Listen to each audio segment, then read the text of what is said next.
রাজনীতিতে বিশেষভাবে যদি বলতে চাই, আমি যার আদর্শ থেকে, যার আপসহীন আদর্শ থেকে সবচেয়ে বেশি প্রভাবিত তিনি হচ্ছেন মুফতি ফজলুল হক আমিনী রহমতুল্লাহ আলাইহি। আমরা যদি পুরাতন ওই রাজনীতির ওই মাসল পলিটিক্স এবং পেশি শক্তির রাজনীতির দিকে ফিরে যেতে না চাই, তাহলে অবশ্যই আমাদের পড়াশোনামুখী হতে হবে। আসসালামু আলাইকুম রহমতুল্লাহ, কেমন আছেন? আলহামদুলিল্লাহ ভালো। মেলায় আজকে কততমবার আসা হয়েছে? আজকে দ্বিতীয়বার। বই কি পরিমাণ সংগ্রহ হয়েছে? বই আসলে গত সপ্তাহে শুক্রবার এই বছর প্রথমবার আসা হয়, কিন্তু বই সংগ্রহের চেয়ে বেশি দেখা গেছে যে এখানে যারা প্রকাশনীর মালিকরা আছেন ওনাদের সাথে আগে থেকে পরিচয় থাকা, এবং অনেকেই আছেন আমাদের ভাই বেরাদাররা যারা আছেন বই হাদিয়েই দিতে চাইছেন বেশি। তো আমি একটা উসুল অবলম্বন করছি এই ক্ষেত্রে। সবার কাছে প্রথম একটা শর্ত ছিল যে প্রথমে আমার যে বইটা দরকার সেটা আমি কিনবো, তারপরে আপনি আমাকে যেটা হাদিয়া দেওয়ার দিয়েন। তো গত সপ্তাহে মোটামুটি 2 হাত ভরেই মেলা থেকে। ওই ক্ষেত্রে কি আপনি বই পছন্দ করার পরে সবাই আপনার কাছ থেকে টাকা নিয়েছে?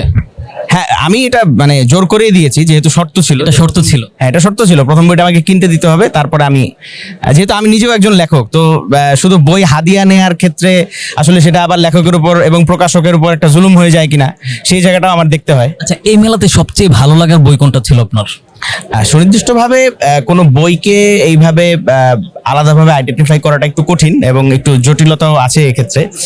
আমার অনেকগুলো বই ভালো লেগেছে, বেশ কিছু ইয়াতেও ছিলাম। তবে ব্যক্তিগতভাবে আমি যেহেতু আজহারের ছাত্র, এবং গত সপ্তাহে আমাদের আজহারের বড় ভাই লুৎফর রাব্বি আফনান ভাই একটি বই প্রকাশ করেছেন, সেখানে আমাদের আরেকজন বড় ভাই ওয়াসিফ ভাইও ছিলেন, 2 জন লেখক।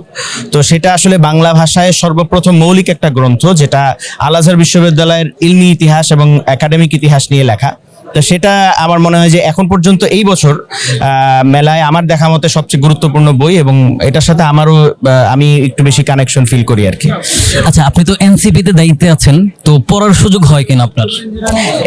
রাজনীতি এটা আসলে শুধুমাত্র এনসিপি না, যে কোনো রাজনৈতিক দলের নেতৃবৃন্দদেরই আমি মনে করি যে বর্তমানে যেই বুদ্ধিভিত্তিক সময়টা আমরা পার করছি, এটা আসলে আমরা যে নতুন রাজনীতির কথা বলি, এই নতুন রাজনীতি করার জন্য পড়াশোনা করার কোনো বিকল্প নাই। আমরা যদি পুরাতন ওই রাজনীতির ওই মাসল পলিটিক্স এবং পেশি শক্তির রাজনীতির দিকে ফিরে যেতে না চাই, তাহলে অবশ্যই আমাদের পড়াশোনামুখী হতে হবে। এবং যেহেতু আমি এখনো নিজেকে একজন ছাত্রই দাবি করি, এবং আমার পছন্দের পেশা শিক্ষকতা, সেটার সাথে আমি আছি। তো পড়াশোনার বাইরে থাকার আসলে আমার কোনো অপশনই নাই, ওটার সাথে আমার থাকতেই হয়। এবং দর্শি পড়াশোনার বাইরেও যেহেতু আমার একটা সমৃদ্ধ নিজস্ব ব্যক্তিগত একটা লাইব্রেরি আছে, মাকতাবা আছে, সেখান থেকে আমার প্রতিদিনই কিছু না কিছু পাঠ্য তালিকায় কোনো না কোনো বই, নতুন নতুন বই আমি রাখার চেষ্টা করি। আপনি রাজনীতিতে কার আদর্শ লালন করেন? রাজনীতিতে বিশেষভাবে যদি বলতে চাই, আমি যার আদর্শ থেকে, যার আপসহীন আদর্শ থেকে সবচেয়ে বেশি প্রভাবিত তিনি হচ্ছেন মুফতি ফজলুল হক আমিনী রহমতুল্লাহ আলাইহি। যার রাজনীতি দেখে আসলে আমরা রাজনীতি শিখেছি, এবং রাজনীতির সূচনা লগ্নে যার হাতে গড়া ছাত্র সংগঠনের কেন্দ্রীয় দায়িত্বশীল হিসেবে দায়িত্ব পালন করেছি। এবং পরবর্তীতে আমরা যখন ফ্যাসিবাদী আমলের শেষ কয়েকটা বছর হাসিনার বিরুদ্ধে যখন আমাদের লড়াই করতে হয়েছে এবং জুলুম নির্যাতন নিপীড়নের শিকার হতে হয়েছে, সেই জায়গায় আমাদের সেই সময়টা আপসহীন যে রাহবাররা ছিলেন, তাদের প্রত্যেককে আমি আমার আদর্শ মনে করি। সেক্ষেত্রে বিশেষভাবে আল্লামা জুনায়েদ বাবনগরী রহমতুল্লাহের কথা আমি বলবো, আল্লামা নূর হোসেন কাসিম রহমতুল্লাহের কথা আমি বলবো। আচ্ছা, আগামী সংসদ নির্বাচনে কোন এলাকা থেকে দাঁড়াচ্ছেন এবং সম্ভাবনা কতটুকু? আগামী সংসদ নির্বাচনে এখন পর্যন্ত আমি কাজ করছি ব্রাহ্মণবাড়িয়া 2 সরাইল আশুগঞ্জ উপজেলা নিয়ে।